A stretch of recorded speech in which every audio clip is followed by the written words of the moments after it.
সূরা আল ইনফিতরের আয়াত 15 নম্বরটা একটু পড়তে পারবেন? আপনি বলেন। And I swear by the planets that sometimes recede, that sometimes move straight and sometimes become invisible. এখানে বলা হচ্ছে যে ওকে, প্ল্যানেট গুলো সামটাইম রিকেট অর্থাৎ সম্প্রসারণ বা প্রসারণ করে।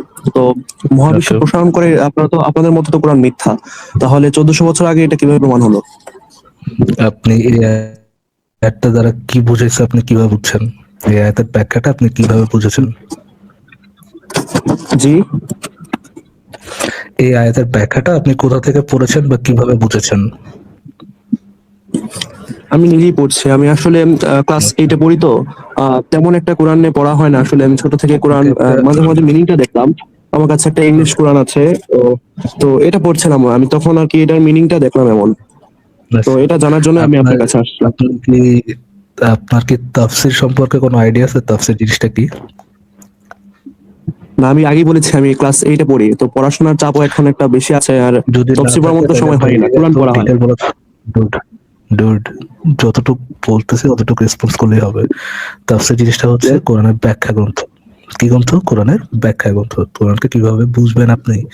এইটার ব্যাখ্যা গ্রন্থ হচ্ছে তাফসীর। কোরআনের যেকোনো একটা জি জি আয়াত জি, যে অবশ্যই। জি, আমি এই বিষয়টা জানি, তো আমি উত্তরটা আগে চাচ্ছিলাম। জি, একটু যদি চুপ করে আমার কথাটা শুনতেন তাহলে আপনি হয়তোবা উত্তরটা পেতেন। জি জি, বিষয়টা বলুন। হচ্ছে কোরআন হচ্ছে তাফসীর। তাফসীর হচ্ছে কোরআনের একটা ব্যাখ্যা গ্রন্থ। কোরআনের এই একটা আয়াত দ্বারা কি বোঝানো হয়েছে সেটা কোরআনের সেটা হচ্ছে তাফসীরে বলা থাকে।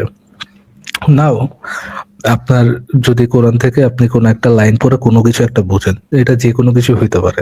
আপনি আক্ষরিক ব্যাখ্যা আক্ষরিক অর্থ নিলেন যেইটা নেন, যেই আপনি ব্যাখ্যাটাই নেন কোন একটা আয়াত থেকে যেই বুঝটাই আপনি নেন, ওই বুঝটা সঠিক বুঝ কিনা সেটা জানার জন্য আপনার যে জিনিসটা পাওয়া লাগবে সেটা হচ্ছে আপনার তাফসীর পাওয়া লাগবে। যে আপনি ধরেন কোরআন থেকে বুঝলেন যে কোরআনে মহা সম্প্রসারণের বিষয়ে কিছু একটা বলা আছে। মোহাম্মদ কি আসলেও মহাসম্প্রসারণ ব্যাপারে কোনো কিছু একটা বলছে কিনা, বা মোহাম্মদের সাহাবারা এই জিনিসগুলো কিছু বুঝছে কিনা, নাকি আপনার কোরআন সম্পর্কে ব্যাখ্যা মোহাম্মদ থেকে ডিফারেন্ট, এই জিনিসটা জানার জন্য কি করা লাগবে? আপনার তাফসীর পড়া লাগবে। আপনাকে এই বিষয় আপনি আগে কোনো অনলাইন থেকে কোনো একটা তাফসীর নামান, যে কোনো তাফসীর হইতে পারে, ইবনে কাসির, জালালাইন তাফসীর গুলো হইতে পারে, ক্লাসিক্যাল তাফসীর গুলো আপনি পড়তে পারেন। পড়ে ওই আয়াতের তাফসীরটা বের করবেন। বের করে দেখবেন যে আপনি যেই সায়েন্সটা খুঁজে পাচ্ছেন কোরআন থেকে, ওই সায়েন্সটা অ্যাকচুয়ালি মোহাম্মদের 14 গোষ্ঠী সাহাবা এরা কেউ বুঝেছে কিনা। আপনি কি আমার কথা বুঝতে পেরেছেন নাকি আমি আবার রিপিট করব? না, আপনি তফসিলের কথা বলছিলেন, কিন্তু আমি আপনার কাছে সরাসরি প্রশ্নটা করেছি যে I swear by the planets that আচ্ছা, রিকেট। আমি প্ল্যানেট যা বলেছি রিকেট একটু, করছে, আপনি রিকেট আমি যা অর্থটা জানেন? বলেছি, আমি যে কথাটা বলেছি আপনি কি বুঝেছেন নাকি বিষয়টা জি জি জি, বুঝেননি? অবশ্যই। আপনি তফসিলের কথা বলেছেন যে আমি আমার একটু কোরআন সম্পর্কে জানার জন্য তফসির পড়তে হবে, কোরআন সাহাবী কি বলছে, নবী কি বলছে, এটা জানতে হবে। তবে আমি সরাসরি আপনাকে মিনিংটা জিজ্ঞেস করছি। আমি নবীর কথা বলছি না, সাহাবীর কথা বলছি না। আপনি আমাকে মিনিংটা একটু পরে পরে বলুন বা ব্যাখ্যা করুন। গান্ডুলাল যে বুঝতে না কি হয়। আচ্ছা ভাইয়া, পৃথিবীতে কোরআনটা সবচেয়ে ভালো কে বুঝেছে?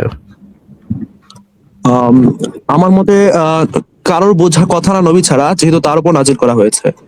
কারো বোঝার কথা না নবী ছাড়া। আচ্ছা, নবীর পরে কারা বুঝছেন? তো আপনি হয়তো সাহাবীকে নির্দেশ করছেন, কিন্তু আমি আসলে সাহাবীদের কথা তেমন একটা মানি না। আমি আসলে হাদিস মানে হাদিসটাকে পছন্দ আপনি করি না বা আগে মানি না আপনি বলতে পারেন। ভাই আপনি বলেন আরকি। আপনি একটু আগে একটা কথা বললেন যে কারো বুঝার কথা না নবী ছাড়া, রাইট? আমি Yes. যদি আপনার এই কথাটা নেই যে কারোই বুঝার কথা না নবী ছাড়া, তাহলে আপনি কোরআন থেকে আপনি যে বুঝটা নিলেন, এই বুঝটা যে সঠিক বুঝ এটা তো আপনি নিজেই অস্বীকার করতেছেন যে আপনার বুঝ আপনিও সঠিকভাবে বুঝেন না এই বিষয়টা। তাই না? না, আমি তো আপনাকে বলছি আমি তো কোরআন সম্পর্কে জানি না। আমি খালি এই লাইনটা পড়েছি, এটা ব্যাখ্যাটা আপনার কাছে চাচ্ছি। যদিও আপনি এটা দিচ্ছেন না, বারবার অন্য কথাই ঘোরাচ্ছেন। আমি আপনাকে কোরআন বুঝার যে উপায়টা, কোন একটা আয়াত পড়েই আপনি যে ড্যাং ড্যাং করে লাফায় চলে আসবেন বা কোন একটা ইউরেকা বলবেন যে ওকে ফাইন আমি একটা জিনিস বুঝে গেছি, জেনে গেছি, এটা কি করা যায় কিনা আমি সেই সম্পর্কে বলতেছি। এটা করা যখন যায় আপনি নাকি? তা আমি তো বলছি ভাই, আমার তো এই প্রসঙ্গে কোনো জ্ঞানই নেই। আমি এটা এই কোরআনটা জ্ঞান পড়েছি, নাই শুনুন শুনুন। দেখেই, জ্ঞান প্লিজ নাই প্লিজ দেখেই আমি প্লিজ আপনাকে, লিসেন। আমি কোরআনটা জ্ঞান পড়েছি, আপনার জ্ঞান আমি নাই সূরাটা দেখেই পড়েছি। আমি আপনাকে বিষয়টা বোঝানোর চেষ্টা করতেছি, একটু ফোকাস দিয়ে বুঝান। আপনি একটু আগে একটা কথা বললেন যে কোরআন পড়ে মোহাম্মদ ছাড়া আর কেউ কোনো কিছু বুঝবে না, এটা ইসলাম অনুযায়ী সঠিক কথা না। বাট আপনার কথা যদি আমি সঠিক সঠিক ধরেও নেই যে মোহাম্মদ ছাড়া আর কেউ বুঝবে না, তাহলে আপনি যে এক ধরেন কোরআন থেকে একটা বিজ্ঞান খুঁজে পাইলেন, এই বিজ্ঞানও তো আপনার সঠিক বুঝ না, এই বিজ্ঞানটাও তো আপনার সঠিক বুঝ না, কেননা আপনি বলতেছেন মোহাম্মদ ছাড়া আর কেউ কোরআন বুঝবেই না। আপনিও তো বুঝেন নাই, তাহলে মানে আপনার কথা অনুযায়ী আপনি বুঝবেন না, আপনি বুঝেন নাই। আপনি যদি কোরআন সম্পর্কে মানে কোরআনের ওই লাইন সম্পর্কে যেটা বুঝেছেন সেটা সঠিক বুঝ না হয়, আপনি নিজেই যদি বলেন যে আপনি নিজেও বুঝেন নাই, তাহলে তো ভাই ওইটা ওইটাকে জেনুইন সত্য একটা ইন্টারপ্রিটেশন ধরে ব্যাখ্যা ধরে আমার ফার্দার আলোচনা করাটা স্রেফ টাইম ওয়েস্ট ছাড়া কোনো কিছুই না। শুধুমাত্র এবং শুধুমাত্র টাইম ওয়েস্ট ছাড়া, সময় নষ্ট ছাড়া আর কোনো কিছুই না। বাট আমি আপনাকে একটু আগে যে জিনিসটা বলেছি, আপনার যদি বলতে হয় কোরআনের কোন একটা আয়াতে তাফসীর মানে কোন একটা আয়াতে সায়েন্টিফিক মিরাকল আছে, কেমনে বুঝলো ভাই, কেমনে এরকম ইয়ারা থাকলো, কেমনে এত বড় একটা মিরাকল থাকলো, তো এটা যদি এরকম কোনো কিছু একটা দাবি করতে চান, আপনাকে যে জিনিসটা করতে হবে যে ওইটা যে অ্যাকচুয়ালি ওইটার মধ্যে কোনো সায়েন্টিফিক মিরাকল আছে এটা আপনাকে প্রমাণ করতে হবে। ওই জিনিসটা দ্বারা, ওই আয়াতটা দ্বারা মোহাম্মদরা যে আহ, আম, মহাবিশ্ব সম্প্রসারণ, মহাবিশ্ব ধ্বংস, কোনো প্ল্যানেট ধ্বংস, কোনো প্ল্যানেট রিক্রিয়েশন, এরকম কোনো কিছু বুঝেছে, এটা জিনিসটা আপনাকে অ্যাকচুয়ালি বুঝতে হবে যে এইটাই অ্যাকচুয়াল সঠিক ইন্টারপ্রিটেশন। মোহাম্মদ নিজেও এটা বুঝে, সাহাবাদের এটা বুঝাই গেছে। আহ, কোরআন অ্যাকর্ডিং টু ইসলাম, কোরআন সবচেয়ে ভালো বুঝছে ইসলাম, সরি মোহাম্মদ। এরপর হচ্ছে তার মোহাম্মদ যাদেরকে শিখাই গেছে সাহাবি, এবং তারপরে সাহাবি থেকে তাবি, তাবি থেকে তাবে তাবি। আপনার যদি কোরআনের কোনো একটা আয়াত নিয়ে কোন একটা ক্লেম করতে হয় যে এই আয়াতে এটা বোঝানো হয়েছে বা এই জিনিসটা বলা হয়েছে, আপনাকে কি করতে হবে? আপনাকে দেখাইতে হবে যে মোহাম্মদ বা তার সাহাবা তাবে তাবে এই জিনিসটাই বুঝছে, কোরআনের ওই আয়াত দ্বারা এই ব্যাখ্যাটাই তারা বুঝছে, বা বড় বড় আলেমরা এই ব্যাখ্যাটাই বুঝছেন। তো এই জিনিসটা দেখানোর জন্য আপনাকে যেখান থেকে রেফারেন্স দেওয়া লাগবে সেটা হচ্ছে তাফসীর থেকে। আপনি শুধুমাত্র কোরআন থেকে রেফারেন্স দিলে, কোরআন থেকে কোন একটা আয়াতের রেফারেন্স দিলে, ওই রেফারেন্সটা শুধু টাইম ওয়েস্ট ছাড়া অন্য কোনো কিছুই হবে না, কেননা ওইটা নিয়ে আমরা সামনে আগাইতেই পারবো না। আপনি কি আমার কথা বুঝতে পারছেন? যদি না বুঝেন, মানে আপনি যে যা বলতেছেন এগুলো যদি আবার রিপিট করেন, আমার কাছে মনে হবে যে আমি আমার সময়টা না না, আমি রিপিট করছি না, আমি আপনার সাথে পুরোপুরি একমত। যদিও আপনাকে আমি আগেই বলেছি আমি বাংলাদেশের ক্লাস 8-এ পড়ি, আমার কোরআনে এত জানার সময়ও হয় না বা তাফসীরও পড়ার সময় হয় না। আমি এই মিনিংটা পড়েছি এবং আপনাকে ইংলিশটা সহ আমি বললাম, এবং আমি আরবি পড়তে পারি, যদিও আমি এখন আসলে স্পষ্টভাবে না, ভুল হতে পারে পড়তে, তাই আমি পড়তে যাচ্ছি না। তো আপনি যদি সূরা আল ইনফিতারের 15-16 নম্বর আয়াতটা নিজে একটু ব্যাখ্যা করতেন, তাহলে আমি হয়তো একটু বুঝতে পারতাম ব্যাপারটা। আপনার ব্যাখ্যা করার অ্যাকচুয়ালি কোনো কিছুই নেই, আপনি এটার তাফসীরটা পড়ে নিজের বিষয়টা বুঝে নেন যে এখানে কি বলা হয়েছে। ওকে, তাহলে আমি নেক্সট আয়াতে যাই। সূরা তারিক পড়েছেন? আচ্ছা, আপনি ইনতেফারের কত নম্বর আয়াতের কথা বলেছেন? ইনতেফাক না, আমি সূরা ইনফিতার, সূরা আল ইনফিতার, এবং এটা সূরা মিনিংটা হচ্ছে দা ক্লেভিং, এবং এটার আয়াত হচ্ছে 15-16। আচ্ছা,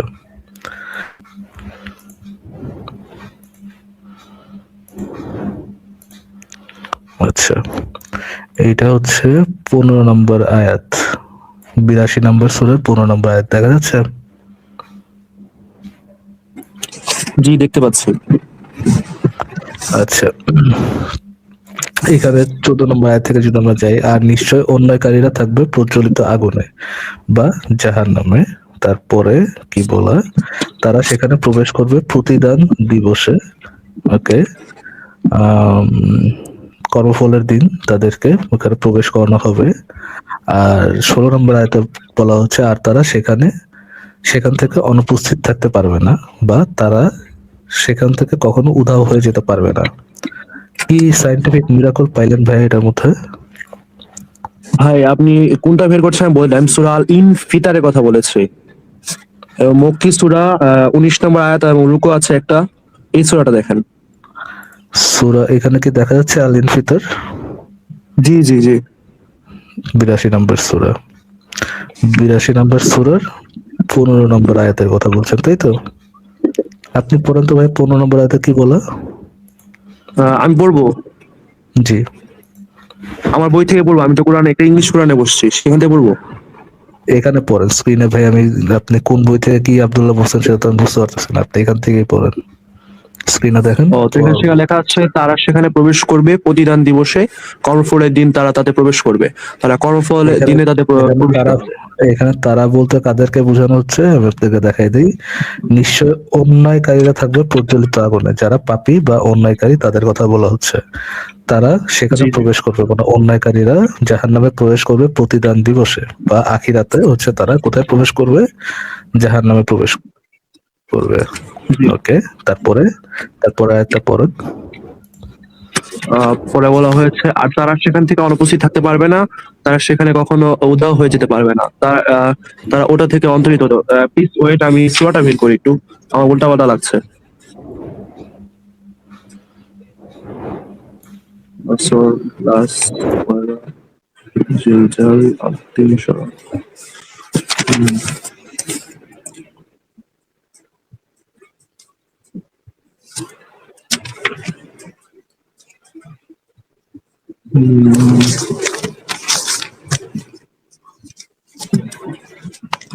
তো আসলে আমি এখানে যে সূরাটা দেখছি এটার সাথে ওটা কোনো মিলই পাচ্ছি না।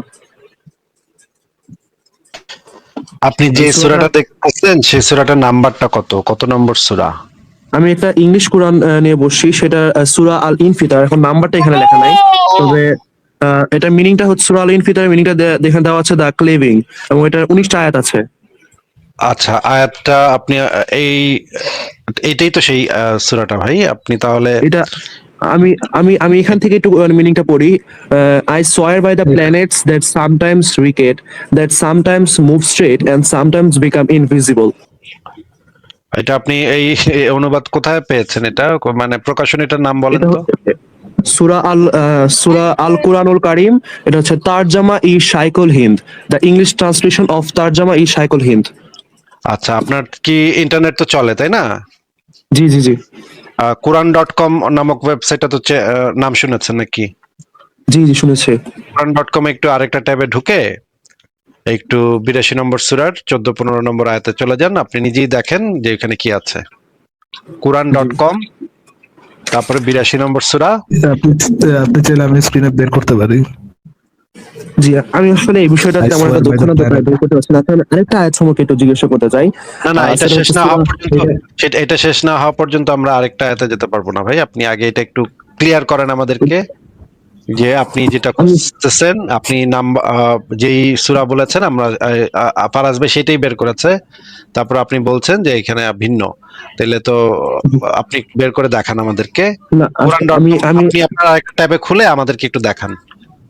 আমি আসলে এই বিষয়টা তেমন একটা দক্ষ না, তো আমি কিভাবে বের না, করবো সেটা বুঝতে পারছি না। কোনটাতে দক্ষ না? আপনি ওয়েবসাইট আচ্ছা, ব্রাউজ করতে পারেন না? ওয়েবসাইট না, মনে আছে এটা ব্রাউজ করার পর কি করবো, কিভাবে আচ্ছা শেয়ার করবো, এটা পারি না আসলে। আচ্ছা, ঠিক আছে, আমি নিয়ে আসছি। আচ্ছা, এখানে দেখা যাচ্ছে, স্ক্রিনটা দেখা যাচ্ছে। আচ্ছা, এটা এটা হচ্ছে এটা আয়াত সংখ্যা কি 82 19? এটা আয়াত সংখ্যা কি 19? 82 নম্বর সূরা, এটাকে দেখা যাচ্ছে 82 নম্বর সূরার 1 নম্বর আয়াত দেখা যাচ্ছে। জি জি। আচ্ছা, এটা পরের সূরাটা কি সূরা মুত্তাফিফিন? তাহলে আমি একটু মিলাতে পারবো আর কি। হ্যাঁ, মুত্তাফিফিন। তাহলে তাহলে এটাই তাহলে এটাই। আচ্ছা, 82 নম্বর সূরা, কত নম্বর আয়াতের 15 কথা আর বলেছেন? 16 নাম্বার আয়াত, 15 আর 16। 15 আর 16। আচ্ছা আচ্ছা, এটা যে Quran.com, এটা তো কোনো সন্দেহ নাই আপনার নাকি? না না, আমি সন্দেহ কেন করবো? আমি তো কোরআন নিয়েই বসে আছি, এরকম সন্দেহ কোনো 82 অবকাশ নম্বর নেই তো। সূরার 82 নম্বর সূরার 15 নম্বর আয়াত পড়েন ভাই, এখানে কি লেখা? And they will enter to burn their on the day of recompense. কর্মফলের দিন তারা তাতে প্রবেশ করবে, তারা কর্মফলের দিন তাতে প্রবেশ করা হবে। তারপরে 16 নম্বরে 16 নম্বর লেখা আছে আর তারা সেখান থেকে কোথাও উধাও হয়ে যেতে পারবে, তারা ওটা অন্তর্হিত হতে পারবে না। আচ্ছা, এমন কোনো লাইন কি চলাতে আছে? আচ্ছা প্ল্যানেটস কই গেল ভাই? আচ্ছা, এখন এখানে কি কোনো এই লাইনটা আছে যে এই যে when the sky will be rent asunder, when the stars will fall off and when the seas will be overflowing, 3 নম্বর আয়াতটাকে এমন কিছু বলা হয়? এরকম 3 নম্বর এরকম একটা আয়াত কোরআনে আছে, আমি জানি এরকম কোরআনে এক আয়াত আছে যেখানে বলা হচ্ছে যে শপথ, আল্লাহ শপথ করতেছে যে এইখানে at the st- তারকারা হুম, পড়ে যায়, ঝরে পড়ে, কারণ হ্যাঁ, হচ্ছে এই যে এটাই প্রাচীনকালে। ভাই, 2 নম্বর আয়াত, when the stars fall scattering. হ্যাঁ, হ্যাঁ। জি, তাহলে আহ, এই সূরাটাই, ফারাজ ভাই, এই সূরাটাই ফারাজ তাহলে। ভাই, ফারাজ ভাই, এই আয়াতটাতে যে জিনিসটা তাফসিরে যে জিনিসটা বলা আছে যে প্রাচীনকালের মানুষ দেখতো যে আহ, তারা খসা বলি না আমরা, আমাদের হুম, গ্রামে গ্রামাঞ্চলে তারা খসে যায় সেটা বলি না, সেটা তো আসলে এক ধরনের উল্কাপাত, তাই না? কিন্তু জি জি, মোহাম্মদ আসলে এই জিনিসটা জানতো না। মোহাম্মদ ভাবতো যে আসলেই বোধহয় তারা খুইসা পইরা যায়, হ্যাঁ, আকাশে ঝুলা থাকে তারা, এটা মনে হয় মাঝে মাঝে ঠাস করে খুইলা পইরা যায় উপর থেকে। এই জিনিসটা মোহাম্মদ এবং তার সমসাময়িক আরব অঞ্চলের মানুষরা ভাবতো। যদিও গ্রিসে তার বহু 500-600 বছর আগে মানুষজন এই নক্ষত্র কি, উল্কা কি, এগুলোর পার্থক্য তারা বুঝতো, গ্রিসের মানুষরা বুঝতো। গ্রিসের যারা আহ ছিলেন, জ্যোতির্বিজ্ঞানী ছিলেন এবং যারা দার্শনিক ছিলেন, বিজ্ঞানী ছিলেন, তারা মোহাম্মদের 500-700 বছর আগে থেকে এই জিনিসগুলো জানতো। কিন্তু মোহাম্মদের এই আইডিয়াটা ছিল না। সে ভাবতো আকাশ থেকে যখন তারা খসতেছে, এটারে ভাবতো সে, এটা মনে হয় তারাই আসলে মানে মানে নক্ষত্রই আসলে বিক্ষিপ্ত ভাবে ঝরে পড়তেছে। তখন এইগুলা দেখে সেই কোরআনের আয়াত ডাউনলোড করে ফেলাইছে যে যখন তারাকাগুলা ঝরে পড়ে, সেইটা সেই মানে যেখানে ঝরে পড়ে সেই স্থানের কসম, এইভাবে আল্লাহ বেশ কয়েক জায়গাতে এই জিনিসটা বলা হয়েছে। এবং একই সাথে আরো যে জিনিসটা এইটার ব্যাখ্যাতে যে জিনিসগুলা বলা আছে যে আল্লাহ পাক নাকি আসমানে আহ ফেরেস্তাদের, প্রথম আসমানে যে ফেরেস্তারা থাকে তাদেরকে তাকদীর পাঠান, হ্যাঁ, তো ভবিষ্যতে কি হবে সেটা লিখে পাঠান। তখন জিনেরা নাকি একটার উপরে একটা চড়ে, একটার উপরে একটা চড়ে, চৈরা নিকটবর্তী আসমান পর্যন্ত, মেঘের উপর পর্যন্ত কান পাইতা শুনতে থাকে ফেরেস্তাদের ভিতরে কি কথাবার্তা হচ্ছে। হয় তখন আল্লাহ কি করে, এই তারাগুলাকে ছুঁড়ে মারে, মানে ক্ষেপণাস্ত্রের মতো ছুঁড়ে মারে জিনদের উপরে, শয়তান জিনদের উপরে। তখন নিচের যে জিনটা আছে সেই জিনটা ঠাস করে পড়ে যায়।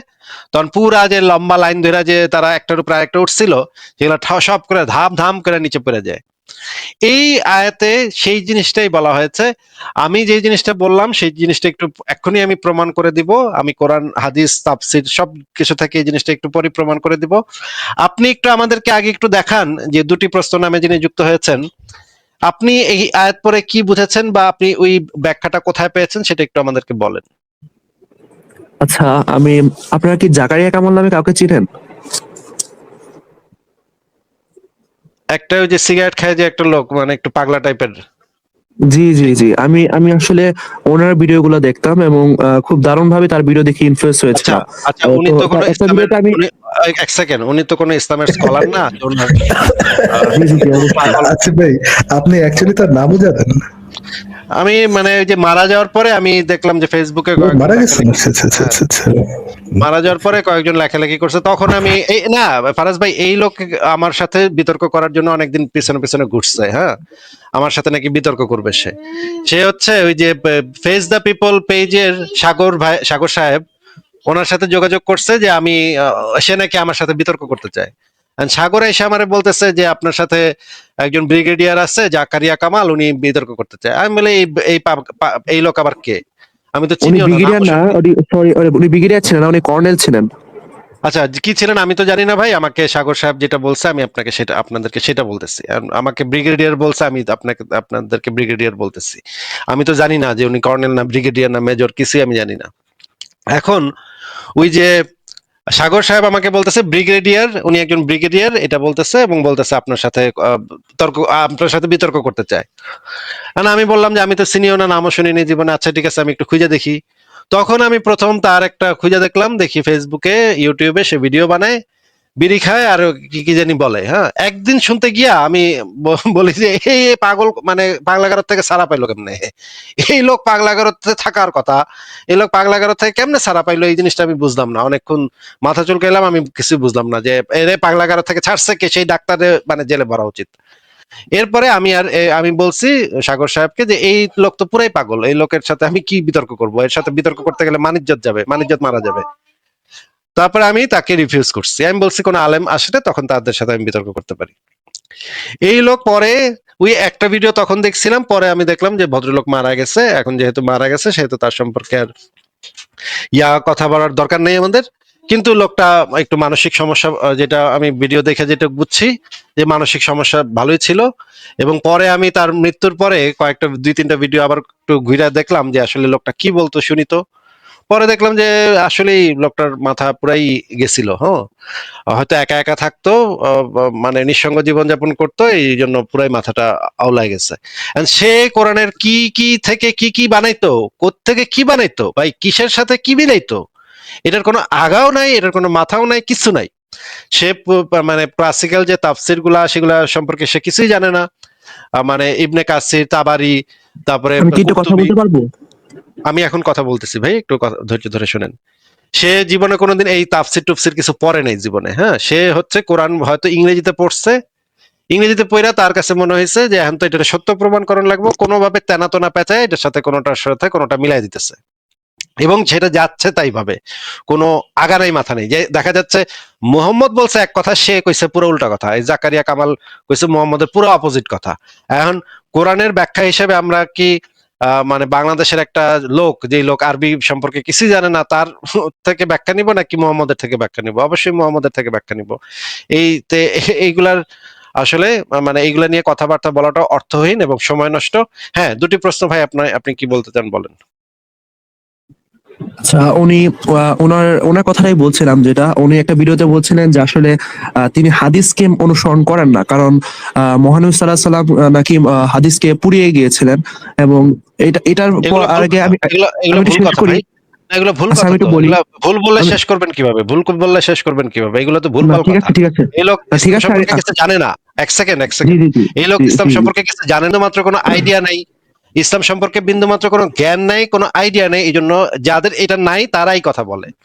আপনি যে কোনো একজন আলেম, মানে বাংলাদেশের সবচেয়ে থার্ড ক্লাস আলেমের কাছে গিয়ে জিজ্ঞেস করেন জাকারিয়া জি, কামাল এটা হতে পারে, কইছে, হতে তাইলে দেখবেন সেই থার্ড ক্লাস আলেমও মনে করেন আপনার জুতা দিয়ে বাইরে এই কথা শুনলে, যে এই রকমের বলদের মতো কথা কিভাবে কেউ বলে।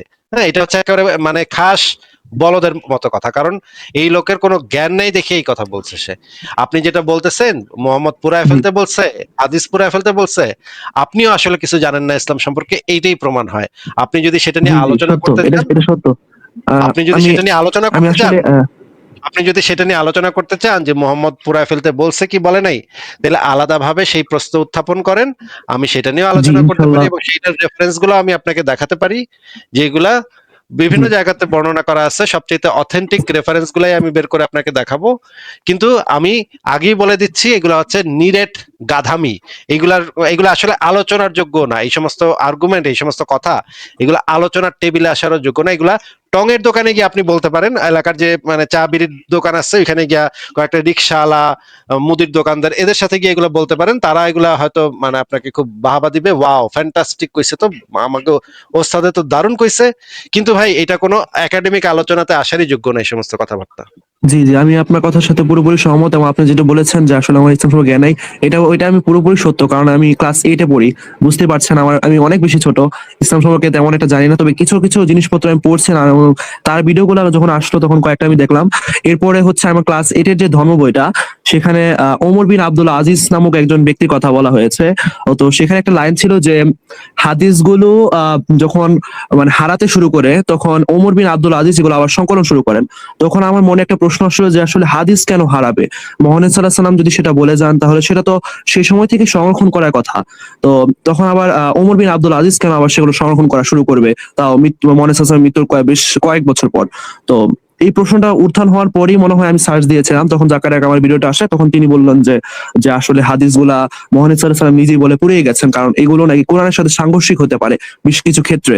এবং যেহেতু সে সময় মানুষজন মুখস্থ বিদ্যায় বেশি পারদর্শী ছিল, এবং মহানবী সাল্লাল্লাহু আলাইহি ওয়াসাল্লাম তো আসলে তার শিক্ষা ছিল না, তিনি লিখতে পারতেন না। তো তিনি মুখস্থ করাটাই বেশি প্রেফার করতেন। তো মুখস্থ করার ক্ষেত্রে মানুষজন তিনি মুখস্থ করাটা মানুষ প্রেফার করতে মানুষকে বলতেন, এবং তার সাহাবীগণ মনে হয় বেশিরভাগ মুখস্থই করেছেন।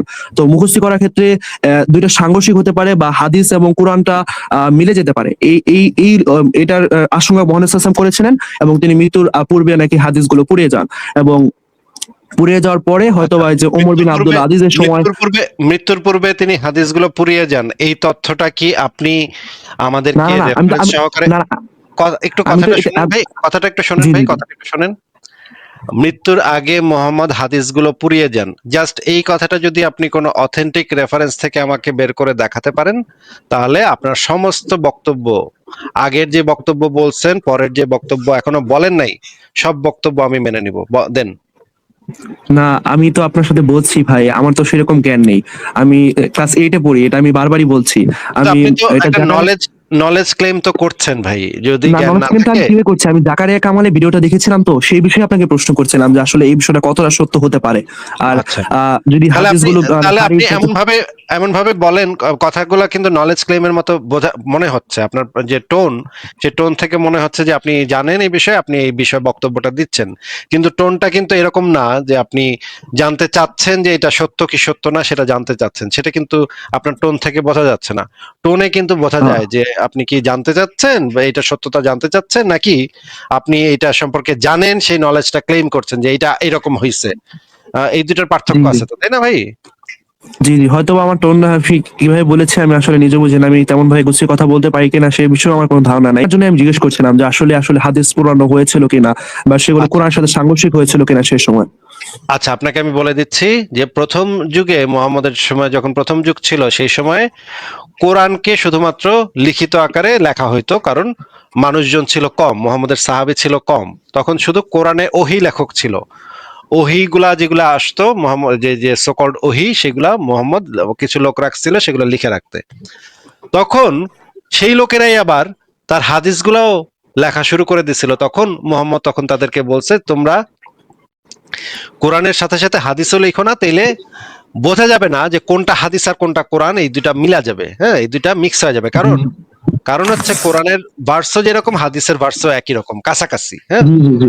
মানে হচ্ছে গিয়ে কোরআনেও যে এরকম ভাবে নাজিল হইতো, হাদিসে একই ভাবে, এবং টোন, অনেক হাদিসের টোন, অনেক হাদিসের ছন্দ, সবকিছু মনে হইতো যে এটা কোরআনের আয়াত। তখন আর বোঝা যেত না, মানে কোনটা মোহাম্মদ বলতেছে আর কোনটা আল্লাহ বলতেছে, এটার কোনো পার্থক্য তখন তৈরি হইতো না, মিলা যাইতো। এখন এই সমস্যার কারণে মোহাম্মদ এটা নিষেধ করে দিছে, তোমরা হাদিস, আমার কথা, আমার বক্তব্য লিখো না।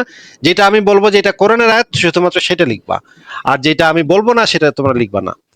কিন্তু কিছুদিন পরে দেখা গেল, মদিনা যাওয়ার পরে বেশ কিছুদিন পরে দেখা গেল তার অনেক সঙ্গী সাথী হয়েছে।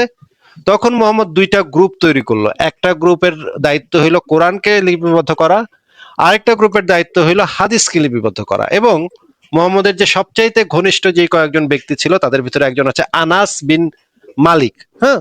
তিনি হচ্ছে মোহাম্মদের একদম দাসের মতো ছিল, সবসময় সাথে সাথে থাকতো। মোহাম্মদ যখন টয়লেট করতে যাইতো তখন বদনা নিয়ে পিছনে পিছনে যাইতো সেই আনাস। আরেকজন ছিল আবু হুরায়রা। সেই আবু হুরায়রাও ছিল মোহাম্মদের অত্যন্ত কাছে, সবসময় পাশে বসে থাকতো। মোহাম্মদ যখনই কোনো কথাবার্তা বলতো, সে পাশে বসে বসে তাকায় থাকতো মোহাম্মদের দিকে। এই দুইজনকে মোহাম্মদ হাদিস লিখতে বলছিল স্পেশালি, এবং এরা দুইজন হাদিস লিখে রাখতো, এবং তারা একজন একটা কাগজে লিখে রাখতো। আনাস যে, সে একটা কাগজে লিখে রাখতো। পরবর্তী সময়ে আনাস বলতেছে যে আমরা দুইজনই মোটামুটি হাদিস টাদিস লিখে রাখতাম। এর ভিতরে আহ ও লিখে রাখতো আর আমি মুখস্থ করতাম। আমি আবু হুরায়রা, আমি মুখস্থ ভালো পারি, আমি মুখস্থ করতাম। এই জিনিসগুলা মোহাম্মদকে একবার সে এসে জিজ্ঞাসা করছে যে আমি হাদিসগুলা লিখে রাখি, আমি কি হাদিসগুলা লিখে রাখতে পারি? তখন মোহাম্মদ বলছে, হ্যাঁ, সেই সত্তার কসম যার হাতে এই জীবন, আমার মুখ থেকে যা বাইর হয় তার প্রত্যেকটা কথা সত্য, তুমি এগুলো লিখে রাখো। তখন তাকে সেই হাদিস লেখার অনুমতি দেয়া হয়েছে। হাদিস লেখার অনুমতি পরবর্তীতে দেয়া হয়েছিল। আপনি যেটা জানেন, আপনি যেটা শুনেছেন, সেটা হচ্ছে একটা খণ্ডিত বক্তব্য। সেটা প্রথম যুগে যখন, মানে মোহাম্মদের সাহাবীর সংখ্যা কম ছিল, সেই সময়ের কথা আপনি জানেন। এবং আপনাকে যে জানাইছে, সেও চালাকি করে প্রথম ওই ঘটনাটা আপনাকে জানাইছে, যেন সে হাদিসের কারণে তার তো সমস্যা হয়, এই কারণে সে যেন সমস্যার মধ্যে না পড়ে, হাদিসটাকে যেন বাতিল করা যায়, এই জন্য সে ইচ্ছাকৃত ভাবে পরের ঘটনাটা আপনাকে আর বলে নাই, আগের ঘটনাটা বলছে। আপনি আমাকে হ্যাঁ, আপনি করে না বললে পারেন, কারণ আমি আপনার থেকে অনেক বেশি ছোট হব। আপনি তুমি করে বললে আমি বেশ খুশি হব। তো আমি প্রশ্নটা করতে পারি? আমি আপনি সবাইকে আপনি করে বলি, একমাত্র আমার মানে একদম পরিবারের সদস্য ছাড়া সবাইকে আমি আপনি করে বলি। আপনি যদি সেই বিষয়ে রেফারেন্স জি গুলো জি। দেখতে চান তাহলে আমি আপনাকে রেফারেন্স গুলো বের করে দেখাতে পারি। আপনি ভালো হয় যে আপনি না যদি ধন্যবাদ, সংশয় ধন্যবাদ। ডট কমে ঢুকে, আমি বিশ্বাস করেছি, আমি বিশ্বাস করেছি আপনার, না আমি না আপনার আমি কথা আমরা বিশ্বাস চাই না, করেছি, সমস্যা নেই, কোনো আমরা প্রমাণ চাই না, লাগবে না। আমরা চাই না কেউ আমার আমার কথা বা কারো কথা বিশ্বাস করুক। আমরা সব সময় চাই আপনি যেটা শুনবেন সেটা নিজে বই ঘেটে যাচাই করে দেখবেন যে আমি যে জি জি জি, রেফারেন্সটা দিয়েছি অবশ্যই। সেটা ভ্যালিড রেফারেন্স কিনা, সেটা সঠিক কিনা, সেটা সত্য কিনা, আমি কি বানায় বানায় কিছু বলছি কিনা, বা আমার বক্তব্যটা আবারও বারবার ভেরিফাই করবেন। আপনার কাছে তো জি চ্যাট জিপিটি আছে, চ্যাট জিপিটি, গ্রক, জেমিনি, জি জি জি এগুলো তো আছে নাকি নাকি জি জি জি আমি যে আছে। কথাগুলো বললাম সেই কথাগুলো আজকে রাতে আপনি এই চ্যাট জিপিটি বা এইগুলাকে গিয়ে জিজ্ঞেস করবেন যে আমাকে একজন বললো এটা এটা এটা, এই বিষয়ে তুমি কি বলো। তখন দেখবেন সে জি আপনাকে অবশ্যই। উত্তর দিবে। সেটার সাথে ভেরিফাই করবেন আমার কথা, কখনো কারো কথা অন্ধভাবে বিশ্বাস করবেন না। না, অন্ধভাবে সেটা তো বিশ্বাস অবশ্যই। করাটার বিরুদ্ধেই আমরা কাজ করি, যেন কেউ কোনো কথা অন্ধভাবে বিশ্বাস না করে। সেটাই আমাদের মূল কাজ। আমাদের মানে আলাপ আলোচনার মূল কাজই হচ্ছে এটা, যেন কেউ কাউকে অন্ধভাবে বিশ্বাস না করে। আপনি যদি আমার লাইভে এসে বলেন যে ভাই আপনার কথা আমি বিশ্বাস করছি, এবার লাগবো না লাগবো না, তাহলে সেটা না আমাদের না না। মূলনীতির বিরুদ্ধে যায়। আমাদের মূলনীতি হচ্ছে আপনি যেন নিজে যাচাই করে দেখেন। হ্যাঁ বলেন, আপনার কি কোনো আপনি কি রেফারেন্স গুলো জি। দেখবেন নাকি নিজে পড়ে নিবেন? না, আমি অবশ্যই আজকে রাতের ভেতরে চেষ্টা করবো পড়ার।